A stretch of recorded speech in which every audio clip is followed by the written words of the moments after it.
Welcome to this edition of Hindsight is Horrifying, the show where three mostly normal and somewhat cynical adults discuss life as members of the TV generation. Now here are your hosts, Darth Jada, Jason Mitchell, and Adam B. Hello. Hi there. And welcome to something of a different episode of Hindsight is Horrifying. Different? Different how? Yeah, we have an incorrigible co-host. You mean... Oh, God. Adam, I swear to God, you've got to get on your own microphone. He really, really does. You got to stop crowding. Back over here. Yeah. You know, there you go. You're off camera. You know, when he's like this, it's almost like he's not even here and he's actually in New Orleans. Oh, is that where he is? That's what I heard. Okay. I heard he was in New Orleans, in a city which has, loose women, alcohol, pretty much whatever you need. But an upstanding officer, a naval officer, would never be tempted by such sinful activities. Yes. What naval officer would dare engage in such conduct? Oh, never. Except all of them. Hi, Mr. Brown. No, so Mr. Brown is sadly he is not with us this evening. He is living it up in NOLA. He's living it up. I think he's there just for the hell of it. I don't think there's any business reason or anything like that. He always says he's traveling. He never really says what for, so we just have to speculate as wildly as our imaginations will let us. Yeah. So that's what we do. Which is pretty wild. Yes. You know, if we're being honest. Mm-hmm. Big time. But no, he is missed. He is missed. Well, at least, he's kind of like our emotional support picture. He always finds a way to be here with us in some way, shape, or form. Yeah, that's impressive dedication in my head. The audience see as I'm adjusting the brightness on your camera. This is high tech stuff right here. Oh yes. You see, this is you have no idea. Yeah, you don't know what's going on behind the scenes. His speech bubble matches my shirt. There we go. That's a little bit better. Oh no, that's terrible. Goodness. Oh God, that's terrible. He's got a tan from Costa Rica. Okay, that's terrible. Part of the problem is I can't. Jason, stop messing with my complexion. This isn't good lighting. There we go. Jeez. There we go. He looks good there. Sorry about that, everybody. What a crackerjack start it's a crackerjack start for the show. We are still doing our Summer of the 1970s, which was actually Mr. Brown's idea. Yes, so he had to have some representation on camera tonight, for sure. Course. Yeah. But he didn't pick the movie this week. There's a fun story to that, this is actually sort of surreptitious how this happened. Yeah, why don't you tell everybody what happened?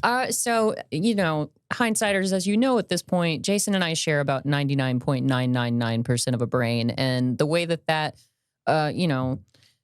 appeared this week, it's always coming up in weird situations. But in this particular instance, Jason hadn't picked a movie until the late afternoon. And I made some suggestions via email saying, hey, we can always go the Burt Reynolds route, never a bad route to take. We could do Gator or Hooper. And about 10 minutes later, I get a text message from Jason saying, hey, let's do Hooper. Yeah. And without even being aware that I'd sent that email in the first place. So, yeah. Well, it's Hooper it is. For some reason, it came across as such a natural choice. I mean, Burt Reynolds, whenever you think 70s, you got to think Burt Reynolds. Yeah. And we've already done Smokey and the Bandit, and unfortunately, Smokey and the Bandit 2 didn't happen until 1980. No, exactly. That so was we in the couldn't 80s. exactly feature that film. Because Cannonball Run was in the 80s, too. Mm-hmm. Yeah, so that wasn't an option. Actually, there's a lot of really good Burt Reynolds movies that didn't happen until the 80s. Oh, he was a star for decades. We could have done Deliverance. That was in the 70s. We sort of did. Well, I have a fun fact about that for this movie. Yeah. So we sort of did. Because we are doing the 1978, 78, was that it? Yes, 78. The 1978, Hal Needham directed love letter to the stunt acting community of Hollywood, Yeah, Hooper. And specifically, because I learned this fun fact, specifically to Sally Field's real-life stepfather, Jock Mahoney. Because there's Jock McCoy, I think his name is, in the movie, who plays her actual dad instead of her stepdad. Yeah. Jocko Doyle, sorry. And yeah, that's actually a specific tribute to her real life stepdad, who was a stuntman. Yeah, a legendary stuntman. And it's kind of a love letter to all the stuntmen, but specifically to him. And something is on screen right now that to me is this just blew my mind. I've seen this movie before. Yeah, but it's so weird. So Burt Reynolds is playing a stuntman who is the stuntman for an actor in a sort of James Bond ripoff movie called The Spy Who Laughed at Danger or something like that. And the person who is sort of playing the sort of James Bond character is none other than Adam West. Adam West, also known as television's Batman. Yeah, and it's interesting because he's credited in the movie as just Adam. Because, you know, his character is Adam. But I swear there are parts of the movie where they say Mr. West. No, he does it right at the beginning because the PA or whoever's calling for Adam West's attention goes, I even wrote this down because he's talking to Burt Reynolds or Hooper, Sonny Hooper. And he's saying, hey, you got to teach me how you did that motorcycle gag one day. And he's like, you know what? You stick to the acting. I'll stick to the stunts. Meanwhile, the PA is hollering for him. And he's like, Adam, Mr. West, please. Like, can you get over here? We're about to film. So, Adam, please. Mr. West, please. So it's such a strange thing that they picked Adam West. I mean, nothing against Adam West. Yeah. By the way, fun fact. Do you know what Batman's favorite fruit is? No. Grapefruit. Okay, yeah. The other part was just a sound effect. Oh, God. Adam would have laughed if he was here. Yeah, well, he's not here. Okay, he's not here. But you're right. Adam West does fit the profile for kind of a slick James Bondy type. I just killed his spirit in one joke. Yes. Hi. Yeah. So let's talk a little bit about casting because Adam West is surprise number 1 in the movie. Mm-hmm. For me, surprise number 2 is probably not surprise number 2 for you, because is it Terry Bradshaw? No, it's not Terry Bradshaw. Okay, because that was a big surprise for me. Yeah, that was a surprise. But if you watch in the movie, the best friend of Hooper, star of the movie, is none other than Roscoe P. Coltrane. Yes, because they so James Best plays, James Best. And they were best buddies in real life, him and Burt Reynolds. Which I never knew that, and I think that's so cool that Roscoe P. Coltrane was best buddies with Burt Reynolds. Well, and what's really funny, they have all sorts of connections. So he was Roscoe P. Coltrane in the Dukes of Hazzard, right? Yeah. Okay. Oh, and then when they did the remake in 2005, Burt Reynolds was... Also, Sally Field not wearing a bra is one of the stars. As distracting as it gets. Yeah, that's pretty distracting. Anyway, sorry, you were saying.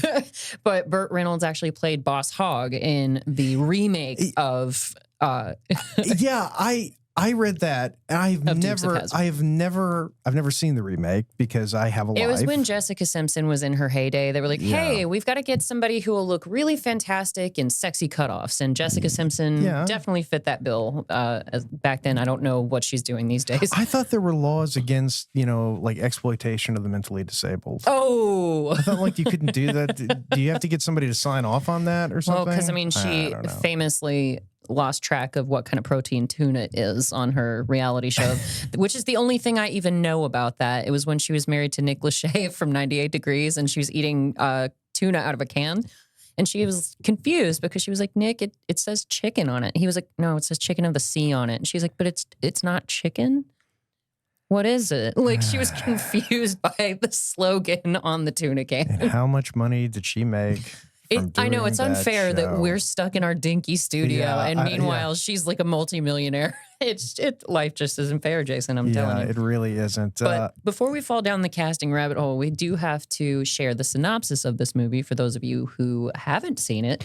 I've seen it. I saw it a long time ago, so that's why I was surprised by some of the casting and whatnot. Because when I first saw it, I was too young to really appreciate and know who a bunch of these 70s actors are. Yeah, but. So the synopsis is Sonny Hooper, Burt Reynolds, is getting too banged up to remain Hollywood's top stuntman, but he signs up as the stunt coordinator for a big-budget action movie with a pushy director, Robert Klein, and a clueless star, Adam West. Who looks like Oliver Stone. Yeah. It like looks exactly like Oliver Stone. Apparently his character was a tribute to something. But ready to retire from the physical abuse, Hooper is gearing up to make the film's climactic stunt his biggest ever. But cocky young stuntman Ski Jan Michael Vincent There he is. aims to steal the glory with his more scientific, technology-oriented stunt methods. Boy, isn't it sad watching Jan Michael Vincent? Yeah, Because you may have to fill people in on why that's sad. Well, I mean, it's like it's like seeing a train pull out of a station in New York, and you know by the time it gets to Los Angeles, it's going to be going off a bridge into a valley. It's going to be bridge over the river Kwaiing it. It's going to be bad. Yeah. It's going to be really bad. Jan Michael Vincent, who was... because the official cause of death for him, for those who don't know, was cardiac arrest. But why was that, That's Jason? the official cause of death for everybody. Yeah, I know. For Chris Farley and Mitch Hedberg. If I cut off somebody's head, their heart stops. There, cardiac arrest. I mean, yeah, that's like a gimme. I could be a medical examiner if that's the standard. But yeah, he had kind of a sad end to his life. Yeah, he was he had a rough go for a long time. Actually, he was an individual who, I think it was by the time he was on Airwolf, it was pretty much a given he was a pretty hardcore alcoholic. Yeah, and there was some other substance abuse in there as well. I want to say it got to the point on Airwolf where he. They literally retooled the entire show. It's one of the strangest things to ever happen in the history of American television, is that you have this hit TV show where you have a cast, you have established characters, you have a storyline, and it goes for a few seasons. And then, and the viewers, back then you didn't have the internet. So it was just, new season of Airwolf premieres tonight. I saw a commercial for it. Yeah. And so you tune in one day and the entire cast is gone. Not just Jan Michael Vincent. Literally, everybody. They revamped the entire thing. And it's an entirely new show, loosely based on the original Airwolf. It was Jerry Van Dyke, Dick Van Dyke's son, came in, and he was like, I forgot about that. Yeah, and he was the brother, the long lost brother of Jan Michael Vincent's character. Anyway, we could talk about Airwolf all night, but anyway, Jan Michael Vincent. You could talk about Airwolf all night. Eventually, that story got pretty bad. I think he lost. He had some disorder with his legs. The peripheral artery disease, so they had to amputate one of his legs. Yeah, I knew he had a leg amputated, but I never knew why. So, that's sad. I mean, I remember as a kid, I tuned into Skinamax one night, and there was this movie. Of course. Yeah, well, Of course, it goes down this rabbit hole. The first girl-on-girl scene I ever saw was in a movie starring Jan Michael Vincent. Ew. Yeah, it was, I say starring it, he was in it. He played this creepy, the pizza delivery guy. It was like a mad scientist or something. I don't even remember. He had long hair. Yeah. And, everyone was yelling at him and abusing him. And it was so pathetic. Oh my God. It was just a paycheck. And, he would have been old by then, I'm guessing. Oh yeah. Yeah. Okay. And so to see him in this movie where he does a good job. And he plays a very likable. He's a good-looking guy. He does a good job acting. He's got almost like a Tom Cruise kind of look. I know he's older than Tom Cruise, obviously, but he's got the same almost look that Tom Cruise had in the 80s. You wonder if Tom Cruise kind of modeled his look after that because they look so similar. Oh yeah, because the guy, in fact, I think the first thing, maybe not the first thing, but one of the first things Jan Michael Vincent ever did was an episode of Dragnet. If there's an episode, I think it's called The Big LSD. And there's like a kid who's attacked by one of his friends who's tripping out by another Jan Michael Vincent. No, it's calling all Jan Michael Vincents. Yeah, that's gonna come up. Yes, but that was in 1968. Okay, so I mean, the guy, his career goes pretty far back to whenever he was, a teenager. Let's see, and and he had a good future. He was getting paid by the time he did Airwolf. He was getting paid something like $200,000 an episode. He was super rough looking by the end. Like he didn't look anything like himself by the end. No. That's sad. But yeah, he was getting paid $200,000 an episode to do Airwolf. And that was back when they did like 22 episodes a season. Yeah, so do the that was a math huge paycheck. on how much money this guy was making. And he basically ends up, you know, especially back in the like broke. 70s and 80s, because even in this movie in 78, they talk about doing the mega stunt toward the end of the film for $100,000, Right. where Burt gets 50 and Jan Michael Vincent gets 50. Yeah. And that was retire forever money, like pay off the ranch and live in high cotton kind of It was money. about $500,000. It was about, roughly. about $500,000 in today's dollars, which actually makes another number even more significant because early on in Hooper, the director, you know, is talking to Burt Reynolds. Sorry, it looks like Jan Michael Vincent's first appearance ever was actually in the Hardy Boys in 1967. No, that's right. It was the Hardy Boys. Oh, that's funny. Yeah. No, I remember that now. No, but early on in the movie, there's a part where the director is not particularly nice to Hooper. And, you know, Hooper says, "Oh, I hate it when directors fawn over me like that." Oh, slobber all over me. Yeah. Slobber all over me. I've got... And Roscoe P. Coltrane says, "Well, you know, if your last movie made $100 million, you can do that." That was a reference to the fact Hal Needham. Yeah, that Hal Needham's first movie, which Smokey and the Bandit, it made $100 million. Now, do the math. So that means that Smokey and the Bandit made $500 million in today's money. Especially when you consider that the budget for the entire movie ended up being $4 million, but they only upped it by that million. Or no, it pay ended Burt, up, right? Yeah, to pay Burt, because and this is crazy too. So speaking of all these numbers and what it would, you know, translate to today, because originally Jerry, I don't know. Snowman. Oh, Jerry Reed. Jerry Reed was supposed to be the bandit, but he got bumped to Snowman when Snowball. Snowball is Pam. Snowball is Pam. Oh, okay. Snowman. No. Okay, no, sorry. no. Another Archer crossover, but Burt was on that show too. So, you know, Snowman was bumped from the Smokey verse. The Smokey multiverse. But I forgot about Hawk. But yeah. By the way, so that's Sally Field's actual kid right there. Craig. That's her oldest son. Because I don't know if she and Burt were together just at this time, because they were together for like 5 years. Yeah, they were still dating. But this is her kid by another man. Well, I mean, it was the 70s, so, you know. But anyway, when Burt came on for Smokey and the Bandit, $1 million of that $4 million went to pay him. Right. So, because he was literally the biggest star in the world for a long time. But it was a hell of an investment, because that $1 million turned back, 100 times over. And a franchise. So, and a franchise. Oh my God. No, it's so. You've got people who at the time were really sort of household names. You have Hal Needham. Mm-hmm.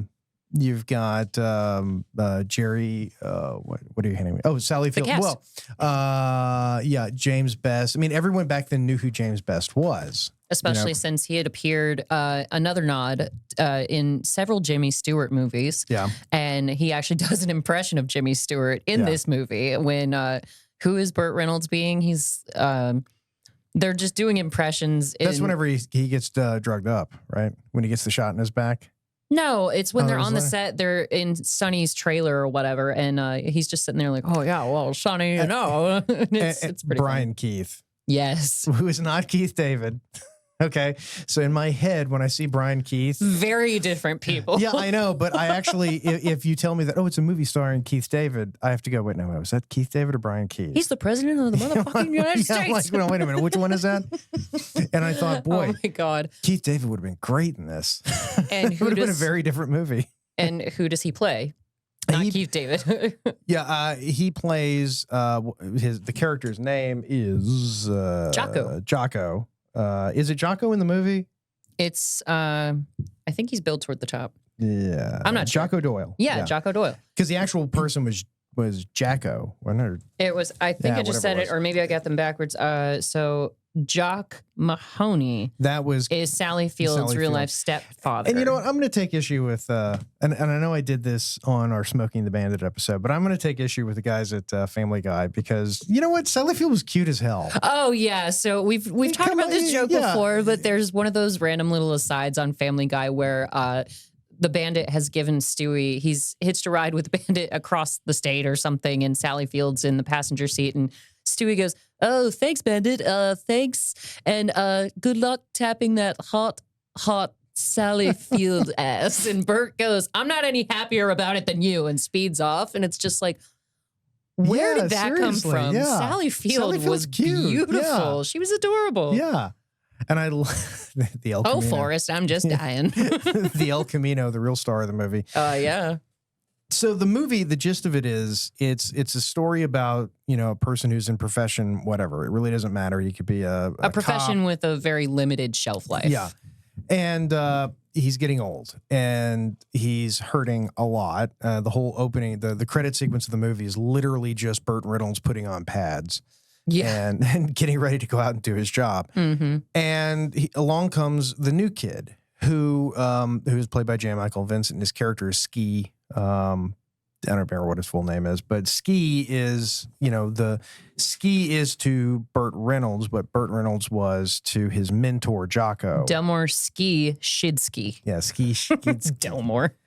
I would go by Ski also if that was my name. I would go by whatever Burt Reynolds deemed me. I would not care. Like, sort of one of the facts I looked up is that Sally Field played his girlfriend in like 4 different movies. Like whenever they were in a movie together, they were in a relationship in the movie at least. And I was like, so many women would just die for that gig, myself included. God. And it's interesting too, because a lot of times when you see something like that, it's not a good thing.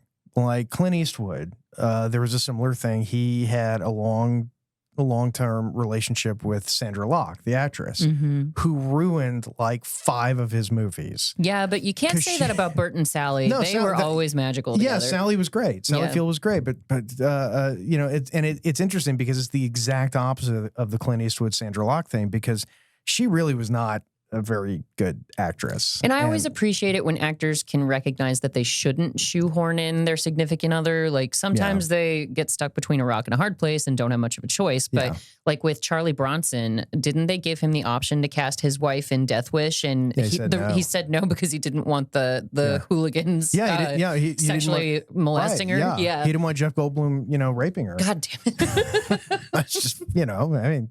With bananas or something, if memories. I hate you, Adam, by the way. God. Anyway. But so it's set up as sort of, it kind of makes you think that's the point of the movie, is that he's going to have, the conflict is going to come from the direction of, well, I've got this new kid and he's chasing my who's tail. Dressed like a Roman gladiator in a Western set. Well, because they're doing this, this thing for the young, for the children's home. Yeah. And all the stuntmen are putting on a show for them. And it's cute because Sally Field's kid, his scene is he gets on the back of like the guy who runs the charity or something. He's like, "Here, I'll pretend to be your horse. So get on my back." And he's like, "He'll do a stunt. Shoot him, Burt." And Burt goes, bang, with his finger and he pretends to kill the kid, and the kid falls down, and he's just like committed to being dead. He was like, "Okay, you're not dead anymore. Fine, you convinced me. You're a good stuntman. I'll come and do the stuntman show, whatever." But it's interesting though, because it sets up, and you have even like, this the first scene where Ski and Hooper are together. Ski shows up, he jumps out of a helicopter, he does this really incredible stunt, and then they end up Burt's record for jumping out of a helicopter at the same time. Yeah. And then Hooper is, he sort of connives his way into getting into this chariot race with Ski. He tricks one of the other stuntmen into going and putting on shorts because he's wearing like a Roman emperor's robe what if it comes out? Yeah. What if it comes out, man? You're going to scare the kids, man. He's like, "Go borrow a pair of my shorts." But, so he ends up racing Ski and ends up showing him up because Ski's on Dancer, his horse. Well, no, not on Dancer during the race, because they both have the chariots with the pair of horses. And Jan Michael Vincent's chariot detaches from his horses, and he winds up on their reins, getting dragged through the Old West set. And Burt jumps on his horses and stops them to, keep him from sustaining any damage. And then Burt rides his horse over to he takes his horse over to Jan Michael Vincent's El Camino. and Full of rampage. Has him take a dump in the driver's side. It is mildly impressive that you can train a horse to do a number 2 on sight, because don't they just have to relieve themselves just like everyone else when they have to? Horses tend to shit pretty much all the time, constantly. I mean, that was I was telling you before the show. We spent the weekend at Colonial Williamsburg this past weekend, and I'm sure it was super pungent. Well, one of the things that we did a ghost tour, which look, I swear he looks just like Tom Cruise. Like when they pan back to Jan Michael Vincent, whenever they do, just oh god, remember the 70s when you used to get drunk and drive on purpose? Man. This is what we all did in the 70s, and your car could sustain a bumper bashing game. Oh, yeah, you didn't care too much. Those and they were made out of metal back then. Yeah. No, but what I was saying is we did a ghost tour in Williamsburg, and one of the things you had to deal with was the fact that because they have carriage rides all over, there's just horse shit everywhere. Oh, I can only imagine. There's just horse shit all over the place. Wear shoes that you don't care about losing. But you are absolutely correct, because this is the best scene in the entire movie. Oh, it's fantastic. Hands down, the scene where they're driving to the bar where they're going to get even drunker and get into a fight with Terry Bradshaw, who's a SWAT team member. And the rest of his SWAT team. And the rest of the SWAT people. But it's literally a bunch of people, stuntmen and the women who are, they're hangers on. Yeah, they're all, well, and I mean, I guess maybe the women are obviously stunt actresses in real life. In real life, yeah, but they're not playing stunt actresses. They're playing like extras or whatever, because they're all scantily clad, and you never see the women do stunts beyond the actual activity here in the race, where they're jumping from car to car, going like 55 miles an hour. Yeah, and it's such a great scene because you're rooting for the people who are obviously breaking the law and doing a bunch of crazy shit that in the real world you would so want the cops to pull these people over. Absolutely. And there's an ongoing every one of them. And there's an ongoing theme where Burt is constantly fucking with lawmen. So in the beginning, and the first instance isn't really his He's fault. Ungovernable. That's Burt in the 70s. Ungovernable. This is true. But on the set, he's supposed to do a stunt with a dog where he's ziplining off of the roof of some building.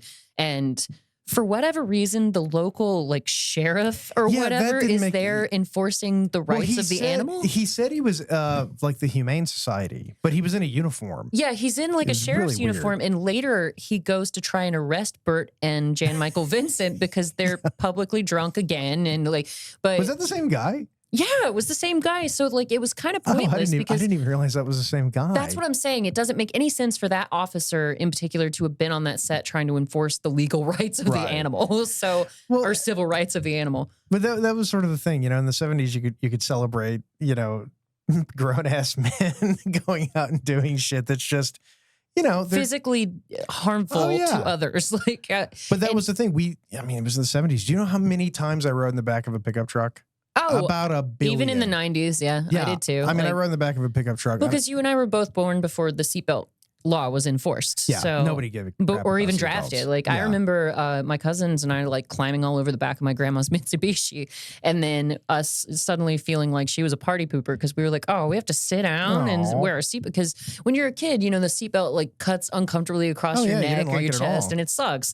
But so this officer who initially pulls over the drunk drivers, they hitch him in place so that he's going to fall and crash off of his motorcycle. Yeah. And they just have no respect for law enforcement, which is just such a 35-year-old woman thing to say, I guess. But they really could have gotten him killed. If a car had been coming when he fell off that motorcycle, he would have been toast. Well, then, and I think this is why, this is such a guy, and this is absolutely a guy movie. I mean, this movie is made for men, 100%. Well, because you have Burt at the center, because ladies will come and see anything with Burt Reynolds. Yeah, well, it's women want and men want to be him. Yep. The ultimate man's man. Yeah.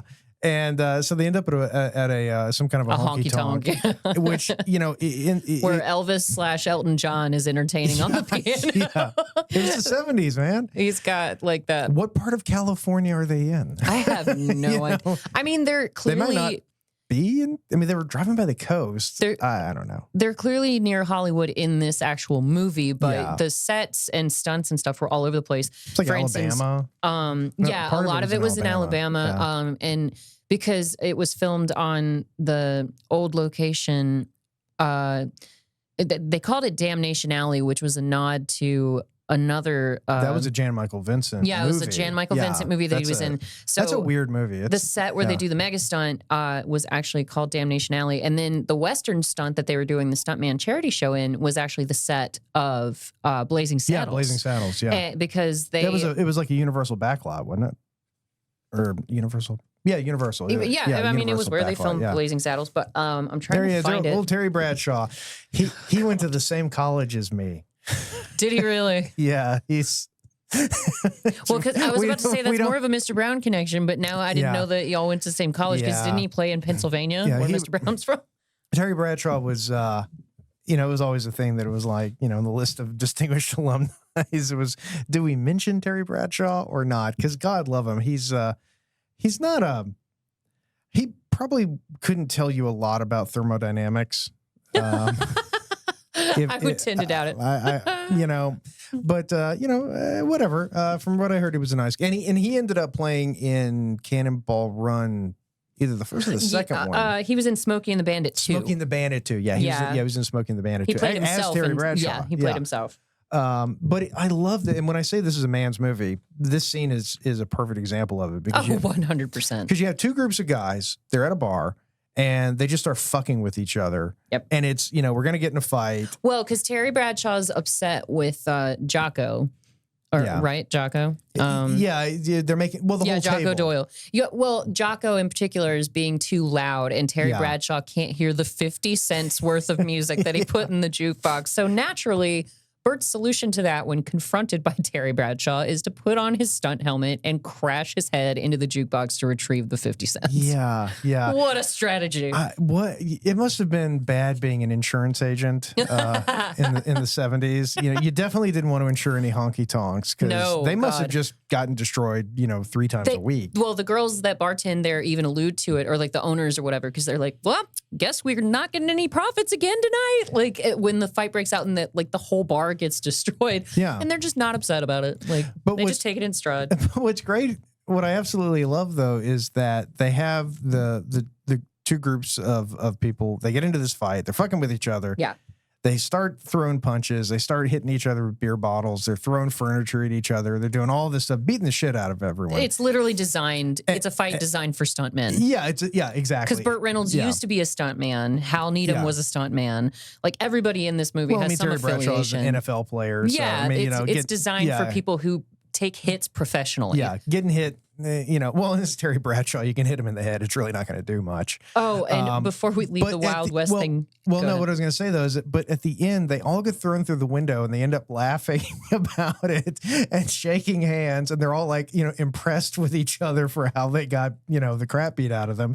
And they end up as friends. Well, and Sally Fields. That's it. It's fine. They're friends. Sally Field is almost portrayed as the nagging girlfriend, but she's really the voice of reason, because she's trying to get Sonny to retire because he had a surgery on his back that the doctor said would have fixed anybody else up for life. But the fact that Sonny is a professional stuntman, he's like, if you were a horse, I'd shoot you, because the odds are against you. Like if you take another really bad hit in that same place on your back, you're toast. I love this part here during the fight. She's protecting her steak. Yeah, she just wants to eat her steak. Yeah. So all these men are like brawling all around Sally Field, and she keeps like adjusting her. David. Yep. No, Brian Keith. Brian Keith, damn it. Yeah, that's going to mess me up too. I'm telling you, it's my brain can't process the difference. But like Burt lands on the table in front of Sally, and she like lifts her plate off the table to get away from him. And then she even she's grabbing for like the A1 sauce, and she smacks somebody over the head with some sort of steak sauce bottle. Yeah, just the casual, Oh, because you gotta, give Sally Field a little hit. That's, it's cute. But at the end, she's like, let's just go home. Everything's closed. We just had a steak dinner. And he goes, screw it. Let's have a party at my place. And they're all BFF by the time it's over. She just wants to go to bed. Yeah. And it's great because, there's not a drop of blood. No one's bleeding. No. There's no bruises. It's all just stuntmen doing stunt punches and stunt kicks. And Burt getting flown over a piano. I mean, it's thrown over. Yeah. And, she saves the steak. Yeah. She saves it like 4 times. Oh, yeah. It's great. But no, I do love that Brian Keith's character, when they go to throw him through the window. He's like, God damn it, I'll show you how to throw. I've been thrown out of this window since before you were born. That's not a knife. This is a knife. Like, and they think the bartender's going to settle the fight, I guess. And even the barmaids get in on it. Everybody's in on it. Yeah. Everyone's a stunt person in this scene. It's great. ridiculous. It's fantastic. And like I said, then they're all friends, and they end up back at Burt's ranch watching his stunt reel. His clips from Deliverance, actually. Which includes clips of him getting thrown out of the canoe in Deliverance, which I thought was, that was a cool touch. It was a very meta sort of thing. Especially when you consider the irony of the fact that Burt insisted on doing that stunt in real life in the river. The director was like, okay, Burt, we're going to get one of those rubber dummies to go over the waterfall. And he was like, no, I'm going to do it. I'm Burt Reynolds. And he wound up hospitalized for that. Yeah. And they were like, see? And he was like, what did it look like in the shot, though? And they were like, it looked like a rubber dummy going over the river. yeah, pretty much. And it's just like, damn it. Yeah. But thanks for the effort. Yeah, but before we leave the Western portion of it, because we're still in the honky-tonk, the set they were shooting on was not only the set that Blazing Saddles used, but the villain in the Western stuntman charity thing was called Black Bart, and that was the working title for Blazing Saddles before they landed on the final title. Also the bad guy from another famous movie. I think we've done it. It was the bad guy in A Christmas Story. Black Bart was the guy that Ralphie imagined. Oh my God, that's a deep cut. Yeah, it was Black Bart. I'd forgotten all about that. Yeah, he was the guy that Ralphie was going to shoot with his Red Ryder. Oh, that's cute. Did the bouncer just like delicately lift Sally Field over so she could get out the window too? Yeah. That's awesome. Well, she's not going out through the front door, but that's the best they can do. Well, and she plays the same sort of type of girlfriend every Burt Reynolds movie, it seems, because you mentioned this when we did Smokey and the Bandit, Jason, that Sally Field doesn't really get uppity about the fact that Burt is a massive flirt, and he's obviously kind of a stomp around. Like, he's always hitting on other women. Well, hell, there's a part in the movie and I guess technically they're kind of on the outs when he does it, but when he's drunk as hell and he's telling the bar, he's hitting on a married woman in front of her husband. Yeah. Oh, there he goes, Deliverance. But yeah, and even Jocko, the dad in the movie, he's like, oh yeah, I know you fool around and everything on her, and I don't like it. Like, when are you going to make an honest woman out of my daughter? And so they've got some friction, obviously, from the get-go in their relationship. And I love that this is like the measure of a tough guy. So everybody's wasted after the honky tonk, and Burt's like, let's go back to my house. And of course, they just fall asleep. Everybody falls asleep except for Jan Michael Vincent, Burt Reynolds, and Jocko. And that's what's interesting. And we'll get into this after the break. But the conflict of the movie isn't, you really expect it to be something between Burt and Ski, between Hooper and Ski. Yeah, because even the synopsis it absolutely makes it seem, isn't. Yeah. Well, especially since and they don't really flesh this out. He supposedly has this little device that's going to help him calculate, more specifically engineered stunts. And it's like he's the stunt man of the future. Yeah.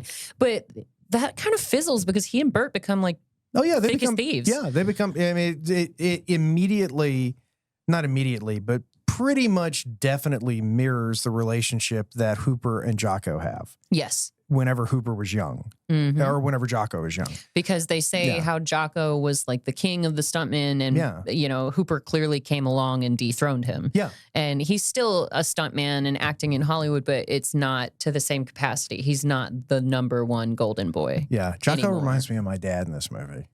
Oh, like you see him like sitting in the chair yawning right there, sort of half asleep. That right there. Jason's dad, everyone. Replace that with a can of Miller Lite, and you got my old man. There you go. And that makes you Jan Michael Vincent right there. Oh God, sitting next to him. No, it makes me Burt Reynolds. Well, Burt Reynolds isn't his kid either. That makes you Sally Field. You know what? I'll take that over being Jan Michael Vincent. And on that note, because that's how big of a train wreck that was. All right, we will be back in about 1 second, and we're back. Hi. So the real conflict, yes, it's really Burt versus the inevitability of getting old. Yeah, because man versus self, essentially. Like, because he does injure himself because there is some friction between him Ski, because Ski, like we said, busted his record for falling out of a helicopter without a parachute at the Stuntman charity thing. He fell like 189 feet or whatever. And then he asks, and there's a link to this too, that so doing that Adam West movie, Hooper basically decides that he's going to take the official record away from Ski again and actually break the world record. So he jumps like over, it's like 235 feet. Yeah, 235 feet. No, 32. So, and the interesting part about that is that the stuntman AJ Bakunis, who doubled for Burt Reynolds in Hooper, did the drop of 232 feet, setting a record for the highest jump without a parachute. So that was an actual nod to the fact that he broke that record. Yeah, that shit is crazy. And that's where Hooper really does re-injure himself to the point where the doctor's like, yeah, if you were a horse, I'd shoot you because you don't have a chance in hell. You shouldn't do any more stunts. You need to retire. Yeah, well, he specifically tells him what's going to happen is you're going to break your neck. You've done so much damage to your spine that the next big injury, you're going to probably end up paralyzed from the neck down.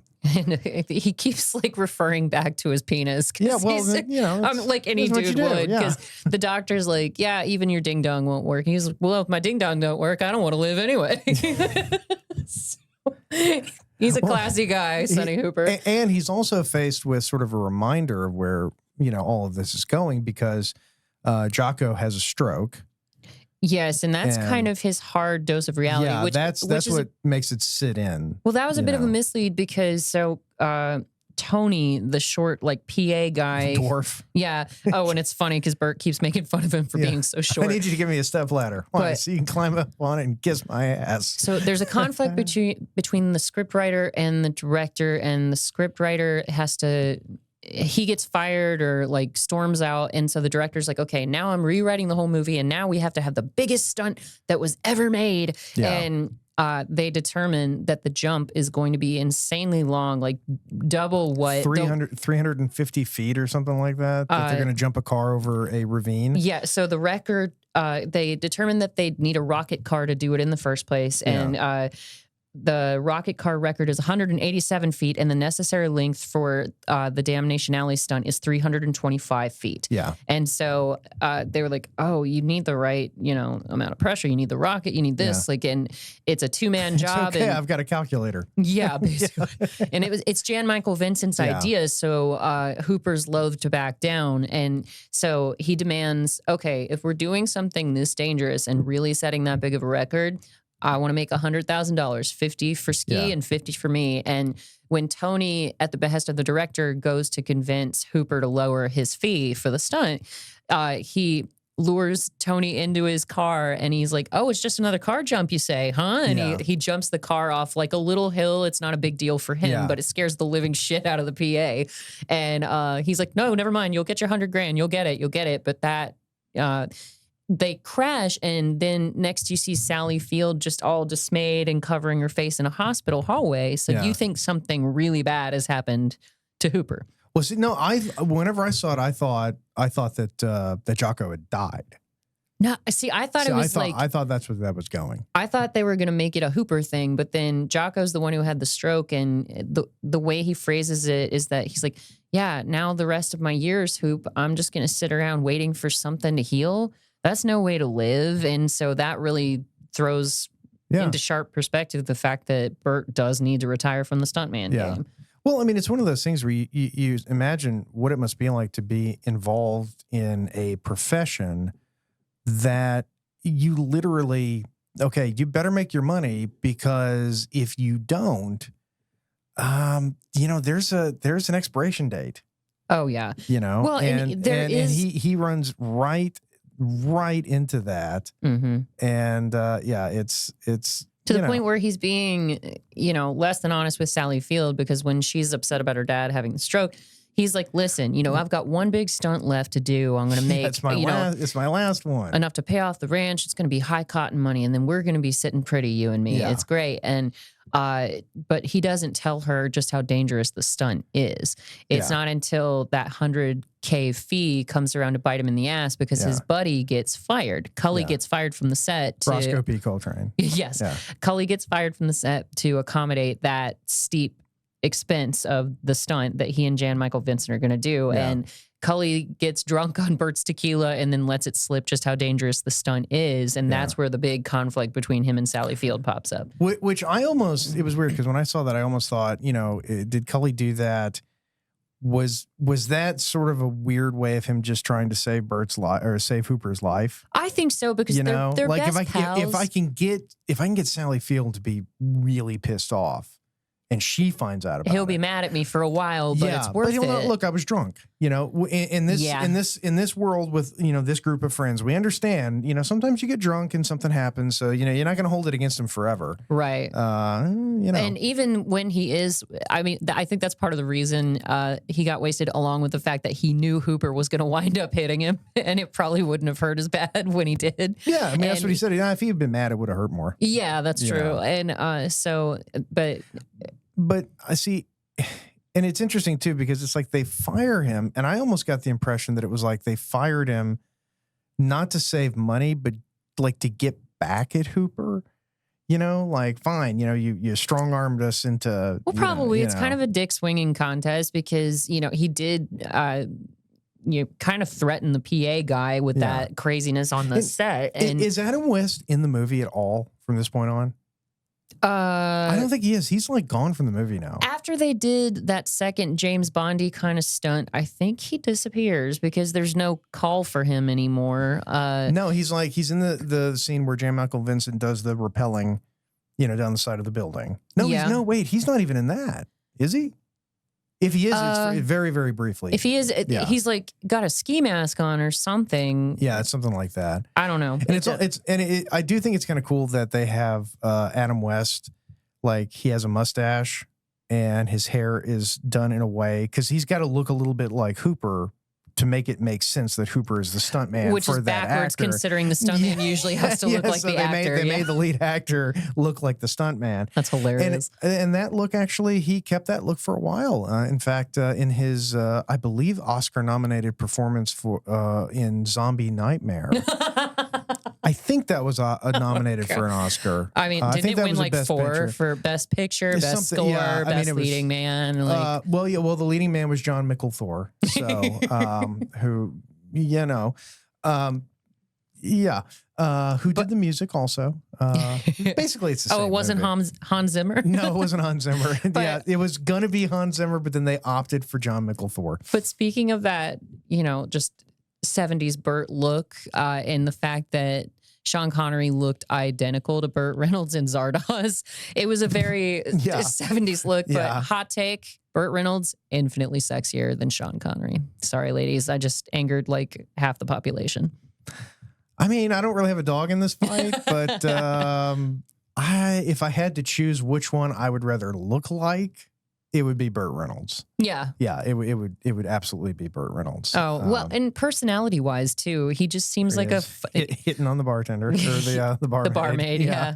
But Burt Reynolds, I can't remember if he's one of the ones you've mentioned previously, Jason, but... Sorry, watching this scene, I had one burning question. What? Did Burt make that little sculpture, or did someone else make it for him? And I hope he made it. I hope that Burt made the little sculpture, but you never know. Did he just show up and somebody already put that on the bar for him? But I really hope that Burt did that himself. I don't know why. I would like to think that he did, because imagine it's like a slow day on set, and he's got kind of a rascally sense of humor anyway, and so he's like, "Oh, I'm bored. I'm just going to make this out of straws." Like I can so see him doing What's that. The shit you do when you're drunk by yourself at a bar? Which and I'm willing to bet he was at least a little drunk for this. For this scene. I'm pretty sure a lot of the time, a lot of the cast had a few. It was probably a pretty accurate reflection of how the stunt people were and how Burt was back in the 70s. But I mean, he's sitting there just flagrantly hitting on the barmaid, and he's had a row with Sally Field, but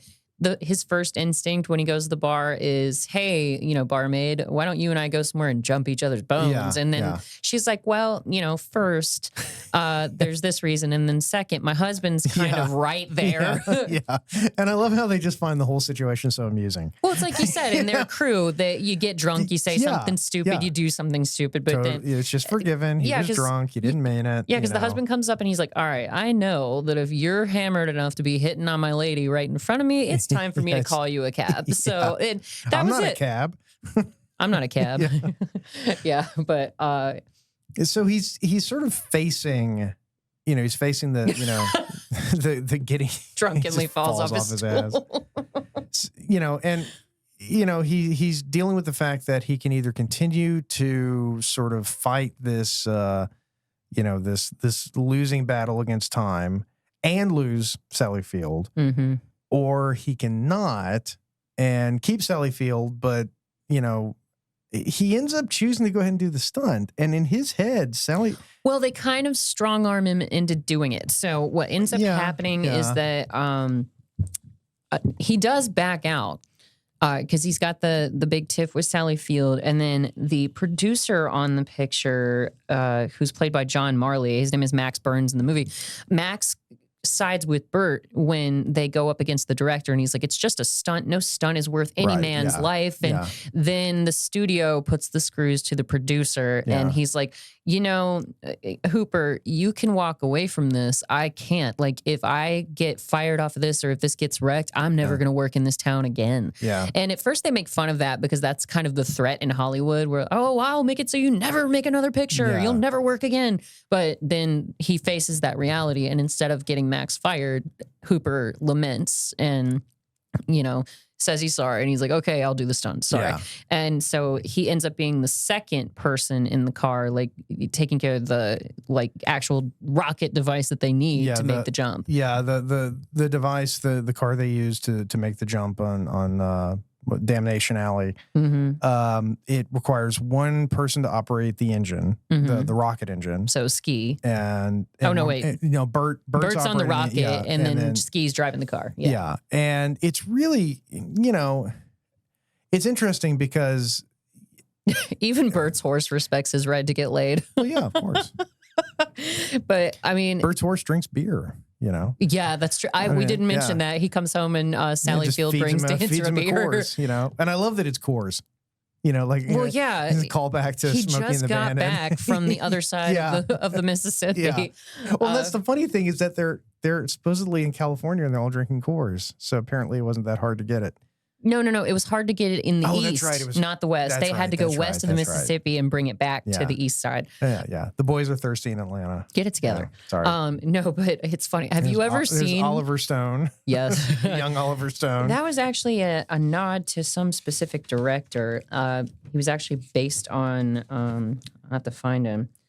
But yeah, they really had a specific look for how the director was supposed to act and behave. Did you know what the the Danish title for this film is? No. I can't even try to pronounce it, but it translates into English as rough skin over the entire body. And I'm like, it was a proper it was his name. You couldn't just leave it as Hooper. Yeah. Like, I understand how Dr. No got translated in Japan to say no to your physician, but I don't understand why this changed so dramatically. It doesn't really make any sense because you're right. It is a proper name. So you could just say, whatever. It's idiotic. It doesn't make any sense. Yeah. So director Roger Deal, Robert Klein's last lines about the film being little pieces of time are a paraphrase of remarks by Peter Bogdanovich. Bogdanovich. Thank you. Bogdanovich. In fact, the director character was based on Bogdanovich. Okay. Yeah, because nobody knew who Oliver Stone was at this time. Yeah, I can't pronounce that last name. Sorry, outsiders. Well, so we get to the point where ultimately the entire movie is really just sort of a series of hijinks. Yeah. Until there's a loose thread going through it of this, aging concept, dealing with the fact that he's too old to do this stuff. He really is legitimately too old for this shit. Yeah, he is. He can't keep doing this. No.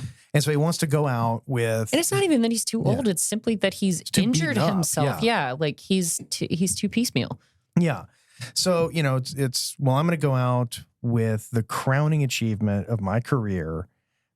Breaking this record. And the cool thing about it is that he, you imagine somebody who's been doing something his entire life. He's the best in the business, and he's going to go out doing the most ultimate thing in his industry ever. Until the next person comes along and breaks the record. Yeah, but the thing is though, the person that he takes with him is the young guy who is effectively beginning his entire career. And it's sort of Hooper's legacy. Yeah. Well, he's beginning, Jan Michael Vincent's character is starting his career by doing the greatest thing that the industry has ever done, ever, by the best who's ever been in the industry. Yeah. So it's a pretty damn good way of setting up your protege for success. Jan Michael Vincent turns into Hooper's legacy. Or there's nowhere else to go but down, which is sort of a possibility which too. is sort of an ironic twist when you think about what happened with Jan Michael Vincent. You know, it's like, you're the highest paid actor in television. Yeah. There's nowhere to go but down, and down is where he went. And, you know, I mean, there you go. But, you know, Roscoe's still there, so that counts. Well, yeah. I mean, it's awesome. But yeah, Roscoe apparently taught Burt how to act. Which is hilarious to me. I love that. Have you seen the clip? Sorry if I repeated that back, but it's true. Have you seen the clip going around about Burt talking about Clint Eastwood? No. I don't know who was interviewing him, but this showed up on like my Instagram feed a while back, and they're talking about Clint Eastwood, and he says something like, well, what is, you know, like, were you ever around Clint Eastwood whenever he was, you know, like, was Dirty Harry just a thing that he made up, or was he really like that? And Burt was like, no, he was really, I mean, you know, he had a lot of Dirty Harry in him. I can see that. And he tells a story about Burt Reynolds and Clint Eastwood are at a bar. Did someone mention Dirty Harry? Aww. That's my favorite movie of all time. Well, when we do that movie, you can say something.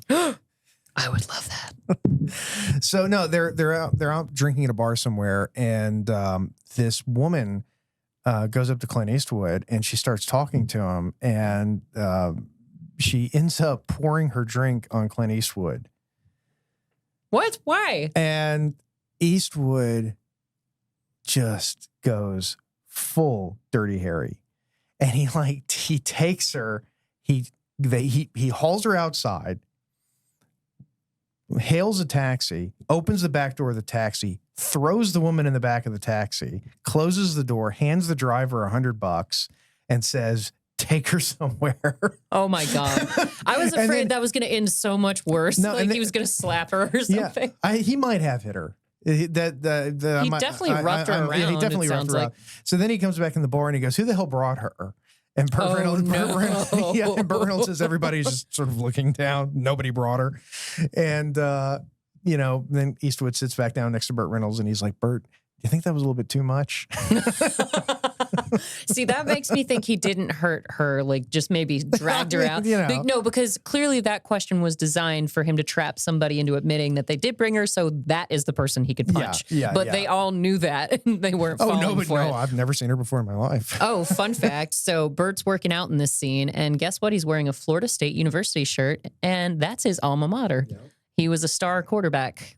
Can you imagine seeing Burt Reynolds playing football back in the day? And of course, he did. It explains the longest yard. Well, yeah, which is one of the. That is, I'm going to brook no arguments on this. The best sports movie ever made, The Longest Yard. That is such a fucking good movie. See, I'm such a fan of Mystery Alaska, but you know, The Longest Yard is it's an awesome movie, and it's great too because that's one of those movies where you see a beloved character from my childhood, Eddie Albert, who I knew from Green Acres, and he plays the fucking villain. Yeah. Which is bizarre. And he plays an absolute fucking villain in that movie. He does. And, you know, it's you know, we talk about, we do this 70s thing. And it is really weird watching these movies that were, for me, you know, Saturday afternoon, flipping through the channels, TBS is playing Hooper. Yeah. You know, or Smokey I think that's where I first saw it, honestly. It was probably TBS. And, you know, it's like these movies were just sort of part of the background growing up. Yeah. You know, and these are movies that my dad would actually show me too. Like we'd sit and watch them together because, you know, it's an action movie about stuntmen. Of course he loves that movie. Yeah. And it's just so cool, like seeing the things that are, you know, again, it's sort of like we talked about, I think we said this in the Precinct 13, you know, just this sort of slice of life kind of thing where it's just, you see little things that people are doing, just normal things. Yeah, like Robert Klein's lines, it's little pieces of time is what he says. Yeah, little pieces of time. I actually thought of you and wrote that down in my own notes when I heard that because I've heard you say slice of life. You said it about Wonder Boys for sure. Yeah. Because as Roger Ebert reviewed that movie, he said it's got drugs, alcohol, butt sex. Yeah, a dead dog, infidelity, but it's not about any of those movies. No, it's not. Or any of those things. It's about the people in the movie that are committing those sins. Yeah. So it's a slice of life, and at the end of the day, you want to see the catharsis. Everybody come back to zero. And I am telling you this. At some point, I am buying a cowboy hat. Do you not have a cowboy hat? I don't. Because, do you not? Because my head is so huge. Get a 10-gallon hat. Seriously, I mean, buying a hat is that's just a. It's an ordeal. It's an ordeal for me. I bought you one once for a prop for the show. I got you the largest one they sold, and it still didn't fit. No, it's a blessing and a curse. Wah, wah. Well, when you have a very thick skull, you got a huge brain. Yeah, I wish. Not that translates to intelligence. No, but I am. I am. And I was going to get the Clint Eastwood hat from Pale Rider, but now I'm looking at Burt's hat. And I'm thinking Burt's hat looks better. It's just an awesome look. Yeah, I actually wore a cowboy hat when we did Smokey and the Bandit. Yeah. That was fun. And got to wear a fake mustache, if memory serves. I think so, yeah. Yes. Now, you notice Ski being a new, representing the new generation, doesn't wear a cowboy hat. No, he's of course Mr. not. He's got the Tom Cruise He's got the thing. Tom Cruise hair, for sure. He's even dressed like Tom Cruise in this. Yeah, he looks like Tom Cruise in Top Gun. At one point, he was even wearing aviators, and I was like, holy shit. Yeah, he was like the TV version of Tom Cruise, which is weird because he did a lot of movies, but I just always thought of him as a TV actor. Yeah. But he really did do a lot of movies. It's just, it was weird. The movies that he was in never took off, yeah, really. Well, it's like, what was the movie? He was in a movie with Sybil Shepherd, The Return, which is like a science fiction movie. Mm-hmm. And you can tell that when they made it, they cast good actors, except Sybil Shepherd, who is possibly the worst actress in the history of acting. Slam on Sybil Shepherd out of nowhere. Sybil Shepherd is, she guest starred on Psych, that USA show about the I never watched it, psychic. but the fake psychic guy. It was a good show. I liked it. It was fun. I dated a guy who really liked that show. I just never got around to watching it. But she had a minor recurring part on the show. She played the main character's mom. And I defy you to watch her performance in episode after episode of that show and tell me she's not the worst actress in history. I don't know. There are plenty of bad actresses out there. Yeah, she's like Loretta Swit on fucking sedatives. I mean, it's fucking terrible. Here it is. They're fucking with the copy. Oh yeah, and plus, doesn't Bruce Willis hate her? They've despised each other on Moonlighting or something. So. Yeah. Well, and she was kind of bitter because Bruce Willis went on to be, superstar. Bruce Willis, yeah. And Sybil Shepherd, that was kind of the end. But the thing is, kind of like with Burt Reynolds and Clint Eastwood, if they're sick of your shit and if Bruce Willis doesn't like you, I'm probably not going to like you either, because that probably means you're a shitty person. You were probably unreasonable to work with. By the time Clint throws you in the back of a taxi and pays to haul your ass out of there. Yeah. Because I'm there to have a beer with Burt, just like, Mel before his crack up. Right, and, but luckily he helped get our DJ straight. So he's done some good in Hollywood. But those are the kind of guys that you've always said, I want to have a beer with that guy. I'd have a beer with Mel Gibson right now. Oh, hell yes. Mel Gibson to me. Mel, call me. Yeah, I mean, Mel's like if we still had Burt Reynolds with us, it's that level. Yeah.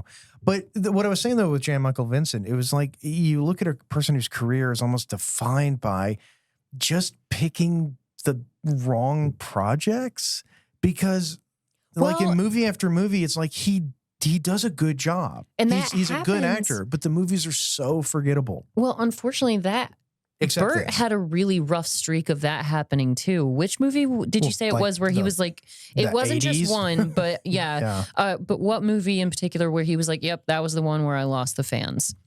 Oh shit! I do remember that, but I don't remember which movie it was. But he said he lost the fans. He was the biggest star in the world for the longest time, and then just it's like you said, he just sort of took a decline in the '80s to the point where I think he finally leaned into that in a good way. That's why otherwise I don't think he would have ever wound up on Archer, making fun of his own life. And he not that they even made fun of him on that episode either. Yeah, I mean he was on. He sort of had a TV renaissance. and I'm blanking on the name of the show. Hawk. No, he was. I forgot about Hawk. He was he was part Indian. He was part Indian, right? Operation CIA. There wasn't an airboat in Gator. That movie was god awful. I love that Burt Reynolds ripped on his own movie. Well, and I doubt if he had not. Evening Shade.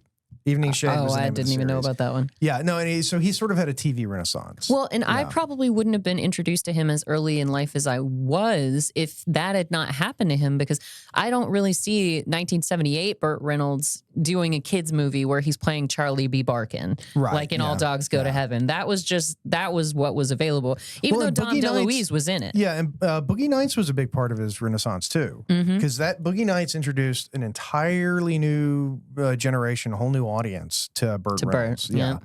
And that was a really big, moment in his career, because it's sort of like with a Sean Connery or a Burt Reynolds, or you have an actor who gets to a point where they don't need to keep working, they don't need to impress anybody. All they have to do is just avoid really obviously bad movies. Well, I mean, even Sean Connery had some. I think he was more, financially motivated, because nobody would have expected him to be in the Kevin Costner Robin Hood, but he was for like 5 seconds and got paid an obscene amount of money for it for one day of filming. He gave it away though, didn't he? I want to say so. I think Sean Connery donated the money he made for that, but eventually to like charity or something. If you play it right, like a whiskey distributor, I don't know. But if you play it right, kind of like with I saw Ludacris in concert a couple years ago, opening for the Black Eyed Peas, which made absolutely no sense, save for the fact that you're like, oh wait, he earned $20,000 for an hour of work instead of 4 hours of work. And for those of you who listened to our last episode and heard the exact same story, oh, I told this again. Sorry. No, but it's the same sort of deal though. Like if you're like, oh, I'm getting paid $25 million for one day of shooting, that's awesome. I'll do that, even though it's a crappy project. That's my point. At a certain point, it's dollars. Look, how much time do I want to invest in this to make the money? Yeah. And if they'll pay me, I mean, for God's sakes, Harrison Ford is going to be in a Marvel movie now. What? Yeah, at a certain point, it's just another dump trunk full of money shows up, and okay. Well, and I was amazed because my dad is a huge Indy fan, and he saw both the new Indy and the new Mission Impossible, and he said he liked the Mission Impossible better, which I would never have expected out of my dad, because he's like, oh, don't they have like 40 of those movies now? Like, and I was like, same thing with Indiana Jones, Dad, and he was like, yeah, but they've got a lot more Mission Impossibles. No, I know, but it's the same argument though, and I was like, well, it's weird. Like I saw the first Mission Impossible in college, I think. I mean, they've been making those movies forever. It came out in the late 90s, so that means I was fresh double digits when the first one came out. And that is actually the only Mission Impossible that I've seen.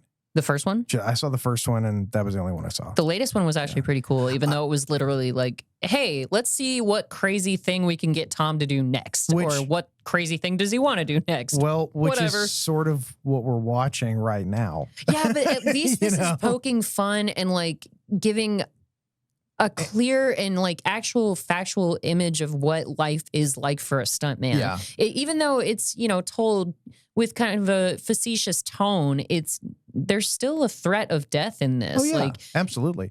I mean, there are a lot of people who, particularly on TV, there's a lot of times you'll see an actor and they'll show up. There's an actress that I'm a fan of, Patricia Tallman. She was on Babylon 5. And you like Babylon 5? I know. Surprise. For all the other episodes where you've heard that Jason loves Babylon 5. But Jennifer Connelly was never on it. So, because if that had happened, it would have been far from perfect. Yeah. For that reason. It's like poetry. It rhymes. No, but Pat Tallman, loved her as an actress on Babylon 5.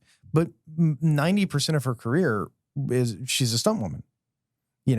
And, really? And you'll see that like, in Star Trek, you'll see there'll be an actor who shows up in an episode and they have a good, decent part.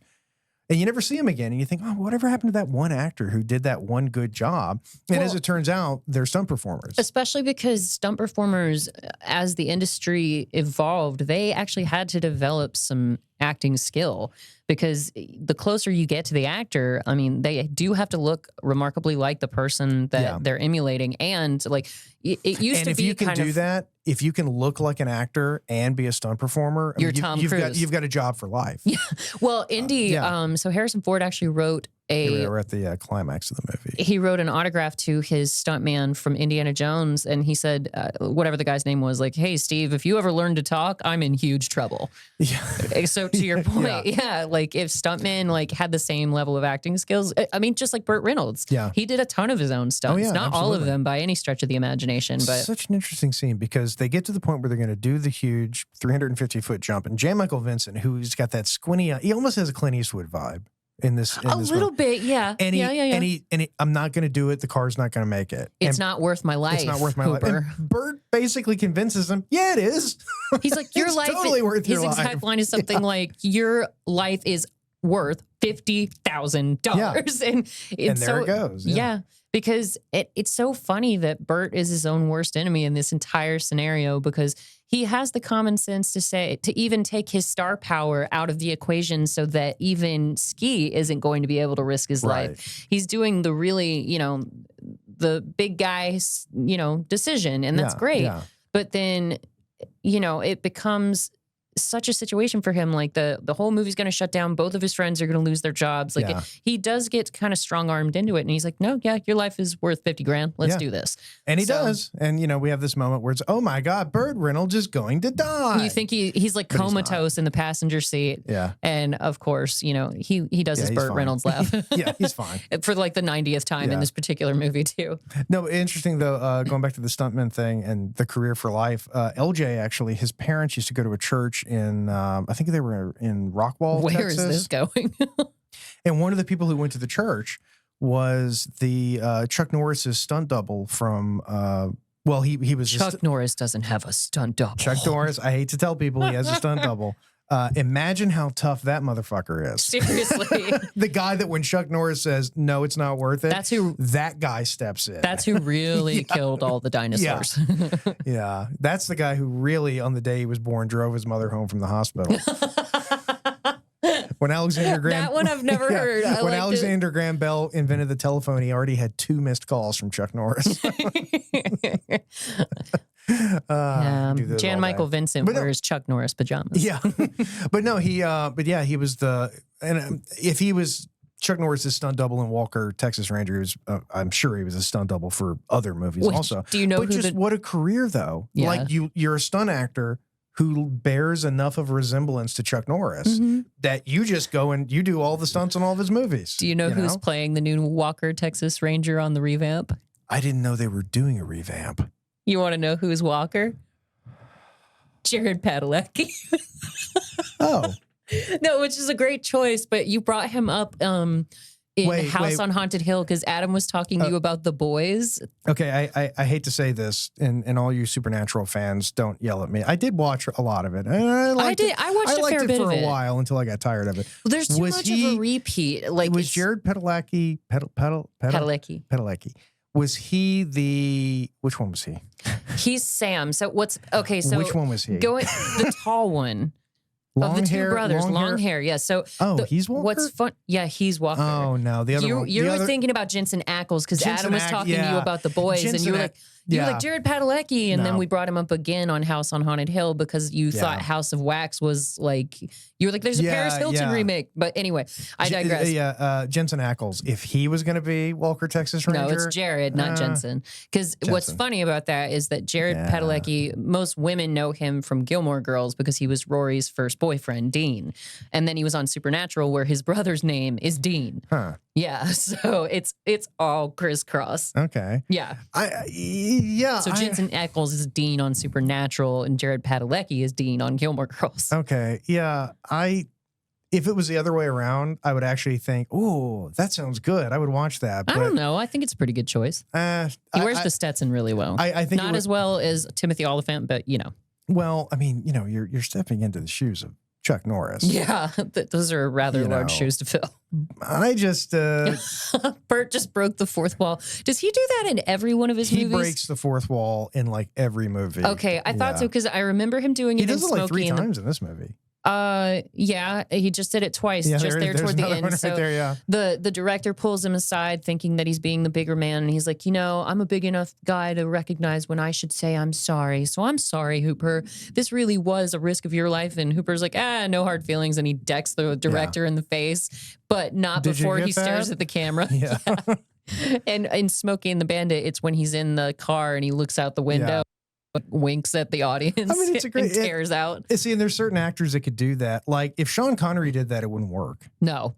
Well, Sean Connery was never like funny. Burt Reynolds had a really cheeky sense of humor. Funny, Sean Connery was always the straight man. Like, now, and it depends on the movie because if Burt had done that in Deliverance, it would have felt really weird. I think he did it on accident when he was raging down the river, but maybe. He didn't have a lot of control over his faculties. Yeah, I'm trying to remember if he did it in Street Life. Sharky's Machine. Oh, Sharky's Machine. Sharky's Machine. Straight Life. No, but we've been surprisingly good about not making a single Bob's Burgers reference until the end of this episode, especially with Adam not here. Well, because it's no fun when you can't poke the bear. It's no fun, you know. So that was I suppose we should do Alf to Seinfeld. Oh yeah, this one's actually going to jump significantly for me because, like I said, I saw this movie. I want to say I was a young teen when I first saw it, and I probably would have seen the TV cut version. Not that there's Less anything. Boobs. Well, there weren't really any. Well, there was the one stripper that they hired to pop out of the cake, and so you get a little bit of Sally Field when she's walking around in the dark. She had a nightgown on though. Oh, I thought No, because you see her like pull it down. But I guess that was just in my imagination. Well, it was like a nude colored nightgown. I do that to improve movies. Well, sure. But there definitely would have been less booby action. And it probably would have just also been cut for time because not every scene in this movie is necessary to convey the story. No, not really. It's like an hour and 40. About an hour and 40 minutes long. And I knew who Burt Reynolds was because by then I knew very well and good who Burt was. And Sally Field, I knew her from Forrest Gump because that was the first time I ever saw her. Yeah. Beyond Smokey and the Bandit. So either that or Forrest Gump. I can't remember which one I saw first because I would have been little either way. But I recognized more actors this time, the history of Jan Michael Vincent, we learned all this backstory about Sally Field's actual stepfather, who was the Jocko stuntman in real life. And so, honestly, this one jumped up to like an 8.5 for me, for sure. That improved everything for me. I'm going to say, as far as improvement goes, I'm going to probably give Adam it about, West. I'm going to give it, about a 6. Because I liked it. I liked it more this time watching it. But I mean, it's sort of for different reasons. I liked it this time, but I still liked it as much. What are the different reasons? Well, sort of like what you were saying, like seeing the, behind the curtain kind of stuff. Especially now that Jan Michael Vincent's gone, Burt's gone, like most of these guys. I think Robert Klein is still with us, isn't he? I don't know. I honestly don't know. Sally Field is still with us for sure. She's in her 80s now. Yeah. God, don't say that. I know. Isn't it upsetting? Don't fucking tell me Sally Field's in her 80s. It's like when I told you guys that Tom Jane is in his 50s, and you're like, no way. Yeah. Yeah. Robert Klein is still with us. Okay. All right. Well, that's good. Yep. That's kind of about. Well, Terry Bradshaw's still with us. Yeah, Terry Bradshaw's still around, but a lot of these guys have perished, unfortunately. Yeah. But no, sort of like looking behind the curtain and getting to know what was going on. And, when you watched it as a kid, you don't think in terms of, Hal Needham did this as a tribute to stunt performers, I love the tapestry of that. Like, it's just such a rich backstory. And the fact that they told a pretty real story about life in Hollywood for a stuntman and the shelf life behind it. Yeah. I'm sorry, Jason. I'm just adoring the fact that your next up is Bob's Burgers. Let me see. I'll bring that up on my. Yeah, you can see it for the folks at home. Oddly enough, it knows the simulations. The simulation's winking again. Yeah, but so okay, 8.5 and a 6. I think that's fair. So, Hindsighters, thank you for joining us for another exciting episode of Hindsight is Horrifying. We appreciate you joining us for your horse galloping time, you're jumping out of a helicopter time, you're jumping a rocket car across Damnation Alley time. We don't care what kind of time. This has been Darth, Jason, and a quarter of Adam, I guess, on Hindsight and Good night.